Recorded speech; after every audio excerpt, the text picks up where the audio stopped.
তো হ্যালো বন্ধুরা, চলে এলাম আজকের আরও একটি গুরুত্বপূর্ণ আবহাওয়ার খবর নিয়ে। একদিন পরে আমি মূলত ওয়েদার আপটা দিচ্ছি, কারণ মাঝে একটুখানি চাপ থাকার কারণে একদিন আমি গতকালকে ওয়েদার আপ দিতে পারিনি, তার জন্য দুঃখিত বন্ধুরা।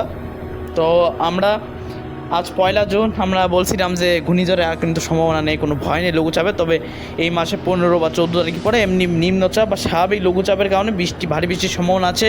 এই মাসে তীব্র তাপপ্রবাহেরও সম্ভাবনা আছে। এ মাসে অতি ভারী বৃষ্টির সম্ভাবনা আছে বন্ধুরা। তবে এল নিনোর প্রভাব আরও সামনে বাড়তে পারে। তো সর্বত আমরা এটা নিয়ে পরে কথা বলছি। সর্বত আমরা উপগ্রহ চিত্র মাধ্যমে দেখবো কোথায় মেঘ তৈরি হচ্ছে এবং কোথায় আজ বৃষ্টির সম্ভাবনা আছে।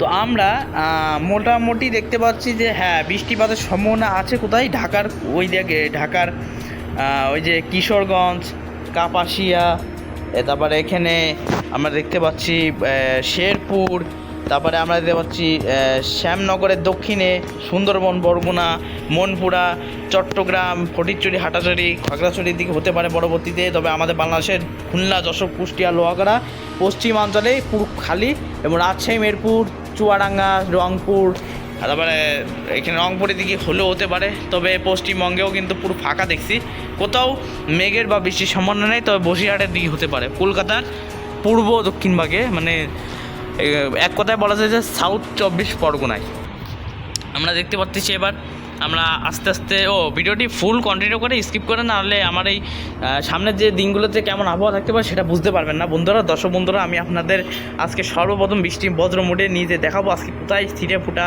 বা কোথায় আকস্মিক বৃষ্টিপাতের সম্ভাবনা আছে। তো কালবৈশাখী ঝড় তো অবশ্যই কালবৈশাখী ঝড়ের সময় চলে যায়নি এখনও, যেহেতু এখনও জ্যৈষ্ঠী মাস। তো জুন মাসের 15 তারিখ পর্যন্ত কালবৈশাখী সম্ভাবনা থাকবে আপাতত বলা যায়।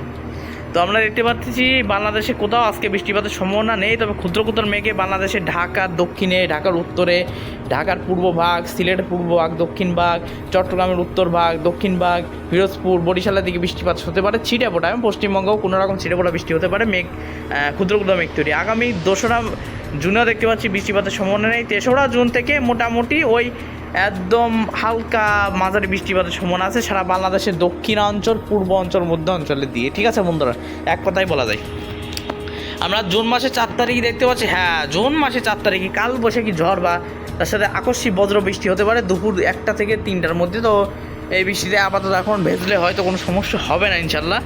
এবং আমরা 5ই জুন দেখতে পাচ্ছি আবারও কিন্তু বৃষ্টিপাতের সম্ভাবনা আছে উচ্চচাপের কারণে। এবং 6 জুন দেখতে পাচ্ছি বৃষ্টিপাতের সম্ভাবনা আছে বাংলাদেশের বহু জায়গায়। তবে এই বৃষ্টিপাতের পরিমাণ বাড়বে কবে থেকে? বাড়বে মোটামুটি ধরুন আগামী জুন মাসের 14-15 তারিখ থেকে। আবার বর্ষাকাল যখন ঢুকবে তখন কিন্তু বৃষ্টিপাত এইবার কিন্তু একটানা হবে, মানে যে থামতো গ্যাপ নিত এরকম না, একটানা বৃষ্টির সম্ভাবনা আছে সামনের দিনগুলোতে। এটা আরও পরিষ্কারভাবে বলা যাবে। তো আজকে কোথায় কোথায় বৃষ্টিপাত হবে সেটা আমি জানিয়ে দিলাম। আজকে বাংলাদেশে এসব অঞ্চলে বৃষ্টি হলেও হতে পারে, সম্ভাবনা আছে এবং সম্ভাবনা থাকবে। তবে সামনের দিনগুলোতে আমরা দেখবো যে ঘূর্ণিঝড়ের সম্ভাবনা আছে কিনা, নিম্নচাপের সম্ভাবনা আছে কিনা। তবে জুন মাসে অবশ্য ঘূর্ণিঝড় নিম্নচাপ হয় না, তবে নিম্নচাপ লঘুচাপ হলেও সম্ভাবনা আছে। হ্যাঁ বন্ধুরা, জুন মাসে আপাতত দেখতে পাচ্ছি 15 তারিখ পর্যন্ত যে ঘূর্ণিঝড়, নিম্নচাপ, লঘুচাপের সম্ভাবনা নেই। উচ্চচাপের কারণে প্রায় সময়, পশ্চিমা লঘুচাপের কারণে প্রায় সময় তীব্র বৃষ্টি হতে পারে। এই তাছাড়া কিছুই না। এর সাথে বজ্রপাত থাকতে পারে, এর সাথে ঝোড়ো বাতাস থাকতে পারে। ঝোড়ো বাতাসের পরিমাণ একটু কম হলেও, কালবৈশাখীর মতো হয়তো ভয়ঙ্কর না হলেও কম হতে পারে, ঝোড়ো বাতাস হবে।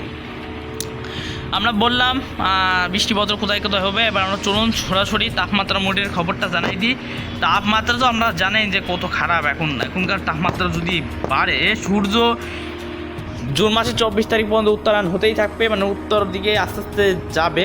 এবং জুন মাসের আবার যখন মিনিমাম আগস্ট মাস যখন আসবে, আগস্ট মাসে 22 বা 20 তারিখ থেকে, আগস্ট মাসের 20 তারিখ থেকে আবারও সূর্য দক্ষিণায়ন হবে। তবে এই দক্ষিণায়নে হয়তো তাপমাত্রা যে কমে যেত, এটা কিন্তু কমবে না, যেহেতু এল নিনো আসতেছে। হয়তো এই মাসে, মানে এই বছরে অক্টোবর নভেম্বরের দিকে যখন এল নিনো আসবে তখন কিন্তু শীতকালের দীর্ঘস্থায়ী কমিয়ে দিতে একদম সক্ষম হয়ে যাবে বলা যায়। তবে শীতকাল সেরকম একটা শীত কিন্তু পড়ার সম্ভাবনা মানে এই বছরটা নেই। তবে আপাতত এখন শিওরলি বলা যাচ্ছে না, 40-50% বলা যাচ্ছে। তবে এটা মহান আল্লাহর ইচ্ছা হলে হবে, না হলে আমাদের কিছু করার নেই, কারণ আমরা এখানে ধারণা দিতে পারি। তো আমরা তাপমাত্রা মোটটা আজকে জেনে দিই কোথায় কেমন আজকে সর্বোচ্চ তাপমাত্রা হতে পারে। হ্যাঁ, আজকে সর্বোচ্চ তাপমাত্রা এই ভালোই আছে বলা যায়, গরম তা না, ভালোই গরম। রংপুর বিভাগে সবথেকে 33 থেকে 32 ডিগ্রি সেলসিয়াস, জয়পুরহাট 34, 33 থাকছে ময়মনসিংহ বিভাগে, সিলেট বিভাগে সব জায়গায় থাকছে 33 থেকে 32, ঢাকা বিভাগে সব জায়গায় থাকছে 34 থেকে 25 ডিগ্রি সেলসিয়াস, খুলনা বিভাগে সব জায়গায় 34 থেকে 33 ডিগ্রি সেলসিয়াস থাকছে, বরিশালে বরগুনা 31, কুমিল্লা বিভাগে সব জায়গায় 33 থেকে 32, লংগদু, রাঙামাটি, খাগড়াছড়ি, চট্টগ্রাম, বিলাইছড়ি, হাটিজড়ি, পটিজড়ি সব থাকছে 32 থেকে 33। এইবার আমরা রংপুর, তারপরে পঞ্চগড়ের দিকেও 33 থেকে 32। আমরা পশ্চিমবঙ্গে দেখবো যে পূর্ব পশ্চিম মেদিনীপুর, হাওড়া, হুগলি, চুঁচুড়া, কলকাতা, আরামবাগ, খড়গপুর, মেদিনীপুর 25 থেকে 36। তারপর আমরা দেখতে পাচ্ছি এখানে রায়গঞ্জ, রাজশাহী মানে ওই বীরভূম, মুর্শিদাবাদ, তারপর আছে তেহট্টর দিকে, বহরমপুরের দিকে সব 34 থেকে 33, দুর্গাপুর, চিত্তরঞ্জন, ধানবাদ, আসানসোল, পুরুলিয়া, বাঁকুড়া সব 36 থেকে 35। তারপর আমাদের হচ্ছে মালদা 34, তারপর শিলিগুড়ি 33, তারপরে গ্যাংটক, দার্জিলিং 24 থেকে 25, তারপরে আলিপুরদুয়ার, হাসিমারা, বক্সাদোয়া, জলপাইগুড়ি 33 থেকে 34, বনগাঁও 33 এবং গুয়াহাটি, শিলং 23 থেকে 33, নওগাঁও, ডিমাপুর, ডিব্রুগড়ের দিকে 31 থেকে 33, শিলচর, ত্রিপুরা, আগরতলা, আমবাসার দিকে সব 33 থেকে 32 ডিগ্রি সেলসিয়াসের করে তাপমাত্রাকে সম্মান রয়েছে আজকে দিনের সর্বোচ্চ তাপমাত্রা। এবং আজকে রাতের ভোরের তাপমাত্রা হতে পারে কত? হ্যাঁ, সারা বাংলাদেশে ভোরের তাপমাত্রা এক দেখা হতে পারে 25 থেকে 28 ডিগ্রি সেলসিয়াস করে, এবং পশ্চিমবঙ্গে সেম 18 থেকে 28 ডিগ্রি সেলসিয়াস করে। এর থেকে তাপমাত্রা বাড়ার সম্ভাবনা বা কমার সম্ভাবনা নেই বন্ধুরা, এক করে বলা যায়। তো বন্ধুরা, আমরা আগামীকালকে সর্বোচ্চ তাপমাত্রাটা দেখলাম, তবে এই তাপমাত্রা কি আরও বাড়বে সামনে আমরা একটু দেখিনি। আমরা যেহেতু বেশি সম্ভাবনা থাকলে সেদিন আর বাড়বে না। হ্যাঁ, তাপমাত্রা আগামী 6 জুন থেকে আবারও কিন্তু একটু একটু করে 36 থেকে 37 চলে আসছে, গরম বাড়বে। আবার 8 তারিখে 37 থেকে 38, 40, কোথাও কোথাও 42 উঠে যেতে পারে তাপমাত্রা। যাই হোক, একটা তাপপ্রবাহ সম্ভাবনার চান্স আছে। বর্ষাকালের আগে আবার একটা তাপপ্রবাহ আসবে, এবং এই তাপমাত্রা অনেক খারাপ হতে পারে। মানে ভোরের তাপমাত্রা সেখানে সর্বনিম্ন তাপমাত্রা 30-এর ঘরে চলে যেতে পারে। মানে এত গরম পড়বে বন্ধুরা, অনেকটাই গরমের সম্ভাবনা আছে, 29-30 করে। তো যাই হোক, তাপমাত্রা মোটের খবর তো জানিয়ে দিলাম। এবার আমরা বলবো যে জিএফএক্স, আমাদের জিএফএক্স মডেলটা কী বলে দেখি আমরা। বঙ্গোপসাগর অবস্থার খবরটা আমি সর্বপ্রথম বলবো, সর্বশেষে বলছি এখন। তো আমরা চলুন জিএফএক্সে দেখি যে জিএফএক্স কি ঘূর্ণিঝড় আসতেছে নাকি আসতেছে না। হ্যাঁ বন্ধুরা, ঘূর্ণিঝড়ের কিন্তু সম্ভাবনা এখন এখানে দেখাচ্ছে না। জিএফএস মডেলে কিছুদিন আগেও দেখাচ্ছিল, এসিএমডব্লিউ মডেলে তো দেখাচ্ছিল, কারণ আমরা এসিএমডব্লিউ মডেলের মাধ্যমে সর্বোচ্চ সঠিক পূর্বাভাস পেয়ে থাকি। তো আমরা দেখতে পাচ্ছি এখানে লঘুচাপের সম্ভাবনা আছে, কিন্তু ঘূর্ণিঝড় নিম্নচাপের সম্ভাবনা নেই দেখুন।